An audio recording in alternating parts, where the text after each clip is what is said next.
വിരുന്നിനായി രേവതിയുടെ വീട്ടിൽ ചെന്ന സച്ചി രാത്രിയാവുമ്പോൾ നല്ലപോലെ കുടിച്ചു വന്ന് അവിടെ ബഹളം വെക്കുകയാണ്. ഈ രേവതി കാരണമാണ് എനിക്ക് എല്ലാം സംഭവിച്ചത്, എൻ്റെ ജീവിതത്തിൽ വന്ന എല്ലാ നഷ്ടത്തിനും കാരണം ഇവളെ ഞാൻ കല്യാണം കഴിച്ചത് കൊണ്ടാണെന്നൊക്കെ പറഞ്ഞ് വളരെ മോശമായിക്കൊണ്ട് രേവതിയെ സംസാരിക്കുകയാണ്. അങ്ങനെ ഭക്ഷണം കഴിക്കുകയാണ്. ഭക്ഷണം കഴിക്കുമ്പോൾ മോനെ ഭക്ഷണം കഴിക്കുകയെന്ന് പറഞ്ഞ് അമ്മയും ദേവും ഇലയിൽ എല്ലാ വിഭവങ്ങളും വിളമ്പി കൊടുക്കുന്നുണ്ട്. ദേവും അതേപോലെ അമ്മയും രേവതിയോട് പറയുന്നുണ്ട്, നീ സച്ചിയോട് കഴിക്കാൻ പറയുമെന്ന് പറയുമ്പോൾ രേവതി അത് മൈൻഡ് ചെയ്യുന്ന പോലും ഇല്ല. അങ്ങനെ സച്ചി കരയാണ്, എൻ്റെ അച്ഛന് ഓപ്പറേഷൻ കഴിഞ്ഞു, എൻ്റെ വണ്ടി പോയി, ഇതിനെല്ലാം കാരണം നിങ്ങളുടെ മകള് മാത്രമാണ്, ഇവളെ കല്യാണം കഴിച്ചുകൊണ്ട് മാത്രമാണ് എനിക്ക് ഈ അവസ്ഥയൊക്കെ വന്നത് എന്ന് സച്ചി പറയാണ്. ഇത് കേൾക്കുമ്പോൾ രേവതി പറയുന്നുണ്ട്, നിങ്ങളൊന്നും മിണ്ടാതിരിക്കുന്നുണ്ടോ എന്നൊക്കെ ഒരൊക്കെ സംസാരിക്കുകയാണ്. അപ്പോൾ അമ്മ പറയുന്നുണ്ട്, മോളെ നീ ഒന്നും മിണ്ടാതിരിക്കുമെന്ന് പറയാണ്. അങ്ങനെ സച്ചി പറയുന്നുണ്ട്, കേട്ടില്ലേ ഇവളെ ഈ സംസാരം, ഇതാണ് ഇവളെ കണ്ടോ ഒച്ചത്തിൽ സംസാരിക്കുന്നത് കണ്ടോ, വായി തുറന്നാൽ കള്ളേ പറയുള്ളൂ ഇവള്. ഇപ്പം താഴെ തന്നെ ഹൗസ് ഓണർ എടുത്ത് കണ്ടില്ലേ, അവൾ പച്ച കള്ളല്ലേ പറഞ്ഞത്, എൻ്റെ വണ്ടി എൻ്റെ കയ്യിൽ നിന്ന് നഷ്ടപ്പെട്ടു എന്ന് അവൾക്ക് പറഞ്ഞാൽ എന്താ, അവളത് പറയില്ല, അവൾ അങ്ങനെയാണ്. നിങ്ങളാരും അവളെ കണ്ട് പഠിക്കരുത് കേട്ടോ ദേവു, നീ ഇതുപോലെ കള്ളൊന്നും പറഞ്ഞ് പഠിക്കരുത്, നല്ല പോലെ പഠിക്കണം, പഠിച്ച് നല്ല നിലയിലെത്തണം. എൻ്റെ അച്ഛമ്മ പറയാറുണ്ട്, പെൺകുട്ടികളാവുമ്പോൾ നല്ല പോലെ പഠിച്ച് ഒരു ജോലിയൊക്കെ മേടിച്ചിട്ടേ കല്യാണം കഴിക്കാൻ പാടുമെന്ന്, അതുപോലെ നല്ല പോലെ പഠിക്കണം കേട്ടോ ദേവു എന്നൊക്കെ ദേവുവിൻ്റെ അടുത്ത് പറയാണ്. അതുപോലെ ശരത്തിൻ്റെ അടുത്തും പറയുന്നുണ്ട്, നിന്നോട് കൂടിയാണ് ഞാൻ പറഞ്ഞത്, ചേച്ചിയെ കണ്ടൊന്നും പഠിക്കരുത് കേട്ടോ, നീയും പഠിച്ച് നല്ലൊരു നിലയിലെത്തണം എന്നൊക്കെ രണ്ടുപേരോടും സച്ചി പറയാം. സച്ചിയുടെ ഭക്ഷണം കഴിക്കുമെന്ന് ദേവു പറയാണ്. അപ്പോൾ സച്ചി പറയുന്നുണ്ട്, ഞാൻ ഭക്ഷണം കഴിക്കും, അത് എൻ്റെ അച്ഛനെ ഓർത്തുകൊണ്ട് മാത്രം ഞാൻ എൻ്റെ അച്ഛന് വേണ്ടിയിട്ട് ഭക്ഷണം കഴിക്കണമെന്ന് പറഞ്ഞ് വാരി വലിച്ച് അതും ഇതൊക്കെ എടുത്ത് കഴിക്കുകയാണ് സച്ചി. അതിനുശേഷം അമ്മയെ കുറച്ച് കറി ഒഴിക്കുമെന്ന് പറഞ്ഞ് വീണ്ടും കറിയൊക്കെ ഒഴിപ്പിച്ച് കഴിക്കുകയാണ്.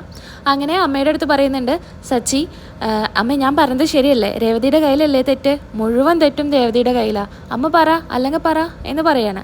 അപ്പോൾ അമ്മ പറയുന്നുണ്ട്, അതെ ഞാൻ പറഞ്ഞ് മനസ്സിലാക്കിക്കോളാം എന്ന് പറയാണ്. ഞാൻ എൻ്റെ അമ്മയെ പോലെ തന്നെയാണ് അമ്മേനെയും കണ്ടിട്ടുള്ളത്, അതുകൊണ്ട് ഞാൻ എൻ്റെ സങ്കടങ്ങളൊക്കെ അമ്മയുടെ അടുത്ത് പറഞ്ഞത്, എൻ്റെ അച്ഛൻ്റെ ഓപ്പറേഷനും എൻ്റെ വണ്ടി വരെ എൻ്റെ കൈവിട്ടു പോയി, ഇവള് കാരണമല്ലേ എല്ലാം, അമ്മയോടല്ലാണ്ട് ഞാൻ ഈ സങ്കടങ്ങളൊക്കെ വേറെ ആരോടാ പറയുക, അതുകൊണ്ടാണ് അമ്മേ എന്ന് പറഞ്ഞ് സച്ചി കരയാണ്. ഈ സമയത്ത് അമ്മയും കരയുന്നുണ്ട്. അമ്മ എന്തിനാ കരയണത്, അമ്മ കരയൊന്നും വേണം, മോൻ ഭക്ഷണം കഴിക്കും മോനെ എന്ന് പറയാണ്. ഞാൻ കഴിക്കും, എൻ്റെ അച്ഛനെ ഓർത്തിട്ട് തന്നെ ഞാൻ ഭക്ഷണം കഴിക്കുന്നതെന്ന് വീണ്ടും വീണ്ടും ഓരോ തവണ കഴിക്കുമ്പോഴും സച്ചി പറയുന്നുണ്ട്. അങ്ങനെ അമ്മയോട് ചോദിക്കുന്നുണ്ട്, ഈ പാത്രത്തിൽ എന്താ അമ്മേ, ചിക്കൻ ആണോ എന്ന് ചോദിക്കുന്നുണ്ട്. അങ്ങനെ ചിക്കൻ ഇടാനൊക്കെ പറയുകയാണ്. അങ്ങനെ എല്ലാം കൂടെ വാരി വലിച്ച് കണ്ണൊന്നും മിഴിക്കാതെയാണ് സച്ചി കഴിക്കുന്നത്. അങ്ങനെ തമിഴ് സീരിയലിൽ കാണിക്കുന്നത് അവരുടെ ദീപാവലി ആഘോഷമാണ് കേട്ടോ. അപ്പം നമ്മൾ മലയാളത്തിൽ വരുമ്പോൾ ചിലപ്പോൾ വിഷു ആയിരിക്കും, ഓണമായിരിക്കും, ആഘോഷങ്ങളായിരിക്കും കാണിക്കുക. ഇവിടെ കാണിക്കുന്നത് ദീപാവലിയാണ്. ദീപാവലിക്ക് പടക്കമൊക്കെ പൊട്ടിക്കുന്നുണ്ട് നമ്മുടെ സുധിയും ശ്രുതിയും അതുപോലെ അച്ഛനും അമ്മയും ഒക്കെ ചേർന്നിട്ട് ശ്രീകാന്തിൻ്റെ വീട്ടിൽ. സച്ചിയും രേവതിയുടെ വീട്ടിലാണ് കേട്ടോ. അങ്ങനെ പടക്കമൊക്കെ ഫ്രണ്ടിൽ നിന്നിട്ട് പൊട്ടിക്കുന്നുണ്ട്. ഈ സമയത്ത് നമ്മുടെ ശ്രീകാന്ത് അവിടെ മാറി നിന്ന് ഇവരുടെ ആഘോഷങ്ങളൊക്കെ കാണുകയാണ്. അങ്ങനെ പൂത്തിരികളും പടക്കങ്ങളും എല്ലാ നിലച്ചക്രങ്ങളൊക്കെ ഇങ്ങനെ എല്ലാവരും ചേർന്ന് സന്തോഷത്തോടു കൂടി പൊട്ടിക്കുന്നത് കാണുകയാണ്. ഈ സമയത്ത് ചന്ദ്ര പറയുന്നുണ്ട് ശ്രുതിയെ ചേർത്ത് പിടിച്ചിട്ട്, ശ്രുതി കുറച്ച് വീഡിയോസും ഫോട്ടോസൊക്കെ എടുത്തോ, ഞാൻ എൻ്റെ മരുമകളെ എങ്ങനെയാണ് കെയർ ചെയ്യുന്നതെന്ന് ഇവളെ അച്ഛൻ കാണണം, ഇവളെ അച്ഛനെ അയച്ചു കൊടുക്കാനുള്ളതാണെന്നൊക്കെ പറയുകയാണ്. അങ്ങനെ എല്ലാവരും ചേർന്ന് ഫോട്ടോ എടുക്കുന്നതും വീഡിയോ എടുക്കുന്നതും കാര്യങ്ങളൊക്കെ ശ്രീകാന്ത് മാറി നിന്ന് കണ്ട് കരയാണ്. അങ്ങനെ ഇതിനുശേഷം കാണിക്കുന്നത് വർഷയാണ്. വർഷ ഇപ്പോൾ താമസിക്കുന്ന വാടക വീട്ടിൽ, വർഷയും ശ്രീകാന്തും താമസിക്കുന്നത് ഒറ്റയ്ക്കൊരു വാടക വീട്ടിലാണ്. ആ വീട്ടിൽ താമസിച്ചുകൊണ്ട് തന്നെ വർഷയും ശ്രീകാന്തും ദീപാവലി ആഘോഷിക്കുകയാണ്. പടക്കങ്ങളൊക്കെ ആയിട്ട് വർഷ പുറത്തോട്ട് വരുന്നുണ്ട്. ഈ സമയത്ത് ശ്രീകാന്ത് വരികയാണ്. അപ്പോൾ ശ്രീകാന്തിൻ്റെ മുഖം വാടിയിരിക്കുന്നത് കണ്ട് വർഷ ചോദിക്കുന്നുണ്ട്, എന്ത് പറ്റി ശ്രീകാന്ത്, എന്താ കാര്യം എന്ന് ചോദിക്കുകയാണ്. അത് പിന്നെ ഞാൻ എൻ്റെ വീട്ടിൽ പോയിണ്ടായിരുന്നു, അവരുടെ ആഘോഷങ്ങളൊക്കെ കണ്ട് എനിക്ക് ഒരുപാട് സങ്കടമായി എന്ന് പറയുകയാണ്. അങ്ങനെ വർഷ പറയുന്നുണ്ട്, നീ എന്തിനപ്പോൾ ശ്രീകാന്തെ വീട്ടിലോട്ട് പോയത്, ഞാൻ പുറത്തു നിന്ന് മാറി കണ്ടതാണെന്ന് ശ്രീകാന്ത് പറയുകയാണ്. നീ സങ്കടപ്പെടണ്ട, ഇപ്പം നമുക്ക് ആഘോഷിക്കാനുള്ള സമയമല്ലേ, നമ്മുടെ മൂഡ് വെറുതെ നശിപ്പിക്കേണ്ട, നമുക്ക് പോയി പടക്കങ്ങളൊക്കെ പൊട്ടിക്കാമെന്ന് പറഞ്ഞ ശ്രീകാന്തിനെ കൂട്ടി പുറത്തോട്ട് പോവാണ്. അങ്ങനെ വർഷയ്ക്കാണെങ്കിൽ വർഷയുടെ അച്ഛനും അമ്മയും അച്ഛൻ്റെ കൂട്ടുകാരൻ്റെ മോനെ കല്യാണം ആലോചിച്ചിട്ടുണ്ടായിരുന്നു. ആ കല്യാണം ഉറപ്പിച്ച സമയത്തായിരുന്നു ഇവർ തമ്മിൽ ഒളിച്ചോടി കാണുക. അങ്ങനെ ഈ ചെക്കനാണെങ്കിൽ ഇവരുടെ ആഘോഷങ്ങളൊക്കെ പുറത്തു നിന്ന് കാണുന്നുണ്ടായിരിക്കും വണ്ടിയിലിരുന്നിട്ട്. ഇവൾ അങ്ങനെ സന്തോഷിക്കേണ്ട എന്ന് പറഞ്ഞിട്ട് ശ്രീകാന്ത് ഉള്ളിലോട്ട് പോവാണ്. കുറച്ച് വെള്ളം എടുത്ത് വരിക, പടക്കമൊക്കെ പൊട്ടിക്കുന്നതല്ലേ, വെള്ളമൊക്കെ എടുത്ത് വെക്കണം എന്ന് പറഞ്ഞിട്ട് ശ്രീകാന്ത് ബക്കറ്റിൽ വെള്ളം എടുക്കാൻ വേണ്ടി പോണ സമയത്ത് വർഷയെ ഇയാൾ കാറിടിച്ച് വീഴ്ത്തും.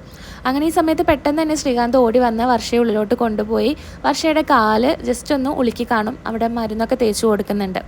അങ്ങനെ പിന്നീട് കാണിക്കുന്നത് പിറ്റേ ദിവസം നമ്മുടെ രേവതിയെയും ദേവുവിനെയും ഒക്കെയാണ് കാണിക്കുന്നത്. പച്ചക്കറികളൊക്കെ അരിഞ്ഞുകൊണ്ടിരിക്കുന്ന ദേവുവിനെയും രേവതിയെയും കാണിക്കുകയാണ്. പടക്കം പൊട്ടിക്കുന്ന ഒച്ച കേട്ടിട്ടായിരിക്കും സച്ചി എണീക്കുക. സച്ചി എണീറ്റ് പുറത്തോട്ട് വരുമ്പോൾ ഇവിടെ രേവതിയും ദേവും അമ്മയൊക്കെ ഇരിക്കുന്ന കാണും. തലേ ദിവസം പറഞ്ഞതിൻ്റെയൊക്കെ ഒരു ചെറിയൊരു ചമ്മൽ സച്ചിയുടെ മുഖത്തുണ്ടായിരിക്കും. അങ്ങനെ സച്ചിയോട് ദേവ് ചോദിക്കും, എന്താ സച്ചിയുടെ തലയ്ക്ക് കൈവച്ച് വരുന്നത് എന്ന് ചോദിക്കുമ്പോൾ സച്ചി പറയുന്നുണ്ട്, എനിക്ക് തലവേദനയ്ക്കാണെന്ന് പറയണം. ഓ, തലവേദനയ്ക്കുമെന്ന് രേവതിയും പറയുന്നുണ്ട്. ഇന്നലെ അങ്ങനെ ആയിരുന്നല്ലോ എന്ന് പറയുന്നു. അങ്ങനെ പിന്നീട് കാണിക്കുന്നത് സച്ചി അമ്മയോട് പറയുന്നുണ്ട്, അമ്മേ, ഞാൻ ഇന്നലെ ചെയ്തത് എൻ്റെ സങ്കടം കൊണ്ടാണ്, അമ്മ ഒന്നും വിചാരിക്കരുത് എന്ന് പറയുന്നുണ്ട്. അത് ശരി, അപ്പോൾ വെയ്യാതെ വരുമ്പോഴും വേദനയും സങ്കടങ്ങളൊക്കെ വരുമ്പോൾ ഇനി മുതൽ ഹോസ്പിറ്റലൊന്നും പോകണ്ട അല്ലേ, ഇങ്ങനെ ഒരു കുപ്പി വാങ്ങിച്ച് കുടിച്ചാൽ മതിയല്ലോ, അപ്പം ഇനി ഹോസ്പിറ്റലൊക്കെ നമുക്ക് പൊളിച്ച് കളയാലോ എന്ന് രേവതി പറയാണ്. ഇത് കേൾക്കുമ്പോൾ സച്ചിക്ക് ദേഷ്യം വരികയാണ്. മോളെ, നീ ഒന്നും മിണ്ടാതിരിക്കുമെന്ന് അമ്മ പറയുന്നുണ്ട്. അത് പിന്നെ അമ്മേ, ഇന്നലെ ആ ഫൈനാൻസിൽ പോയിട്ട് അവിടെ കുറേ പ്രശ്നങ്ങളുണ്ടായി, എൻ്റെ വണ്ടി പോലും അവരെനിക്ക് തൊടാൻ സമ്മതിച്ചില്ല, അങ്ങനെയൊക്കെ ഓർത്തപ്പോൾ എനിക്ക് വിഷമമായി, അതുകൊണ്ട് കുടിച്ചതാണെന്ന് പറയാണ് അമ്മയുടെ അടുത്ത്. ആ മോനെ, അമ്മയ്ക്ക് മനസ്സിലായി, മോൻ്റെ സങ്കടം കേട്ടപ്പോൾ അമ്മയ്ക്ക് ഒരുപാട് സങ്കടമായി. ഇനി മോന് കള്ളൊന്നും കുടിക്കരുത് കേട്ടോ, സ്വന്തം ആരോഗ്യം കളഞ്ഞിട്ട് ഒരിക്കലും ഇങ്ങനെയൊന്നും ചെയ്യരുത്. വിഷമം വരുമ്പോൾ എന്തെങ്കിലും സംസാരിക്കുക, അതുപോലെ ഇനിയിപ്പോൾ എന്ത് കാര്യങ്ങളായിക്കോട്ടെ കള്ള് കുടിച്ച് ആരോഗ്യം നശിപ്പിക്കരുത് എന്ന് അമ്മ പറയുകയാണ്. അപ്പോൾ സച്ചി ഒന്നും മിണ്ടാതെ ഇരിക്കുന്നുണ്ട്. ആ മോനെ ഞാൻ ചായ എടുത്ത് വരാമെന്ന് പറഞ്ഞ് അമ്മ ഉള്ളിലോട്ട് പോവാണ്. അളിയൻ വാ, നമുക്ക് പുറത്ത് പോയിട്ട് പടക്കം പൊട്ടിക്കുക എന്ന് പറയാണ്. ഈ സമയത്ത് രേവതി പറയുന്നുണ്ട്, അതൊന്നും വേണ്ട, ഇപ്പം എണീറ്റിട്ടല്ലേ ഉള്ളൂ, ഇനി കുളിയൊക്കെ കഴിയട്ടെ, ചായയൊക്കെ കുടിച്ചിട്ട് പിന്നെ അതൊക്കെ ചെയ്യാമെന്ന് പറയാം. രേവതിയുടെ അമ്മ ഒരു പാത്രത്തിൽ കുറച്ച് എണ്ണ എടുത്തിട്ട് രേവതിയുടെ അനിയൻ്റെ അടുത്ത് പറയുന്നുണ്ട്, അളിയൻ്റെ തലയിൽ ഇത് തേച്ച് കൊടുക്കുക, ഏട്ടൻ്റെ തലയിൽ തേച്ച് കൊടുക്കുക എന്ന് പറയണം.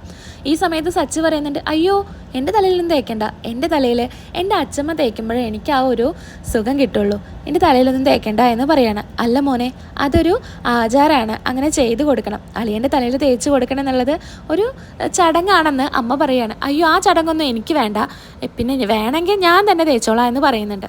അങ്ങനെ സച്ചി തന്നെ തേക്കാന്ന് പറഞ്ഞിട്ട് തലയിൽ എണ്ണ എടുത്ത് തേക്കാൻ നിൽക്കുന്ന സമയത്ത് തൊട്ടപ്പുറത്ത് തന്നെ ചായ ഗ്ലാസ് ഉണ്ടായിരിക്കും. ചായ ആയിരിക്കും സച്ചി കയ്യിലെടുത്തിട്ട് നേരെ തലയിൽ തേക്കുന്നുണ്ടായിരിക്കാം. അപ്പം എല്ലാവരും അവിടെ നിന്ന് ചിരിക്കുന്നത് കാണുമ്പോൾ സച്ചിക്ക് ഒന്നും കൂടെ ദേഷ്യം വരികയാണ്. അങ്ങനെ സച്ചി പിന്നെ എണ്ണയൊക്കെ എടുത്ത് തലയിൽ തേക്കുന്നുണ്ട് കേട്ടോ. അതിനുശേഷം കുളിയെല്ലാം കഴിഞ്ഞ് രേവതി സച്ചി സെലക്ട് ചെയ്ത സാരിയൊക്കെ എടുത്ത് നല്ല സുന്ദരിയായിട്ട് നിൽക്കുന്നുണ്ട്. അങ്ങനെ അച്ഛൻ്റെ ഫോട്ടോയിൽ മുമ്പിൽ നിന്നിട്ട് എല്ലാവരും നിന്ന് പ്രാർത്ഥിക്കുന്നുണ്ട്.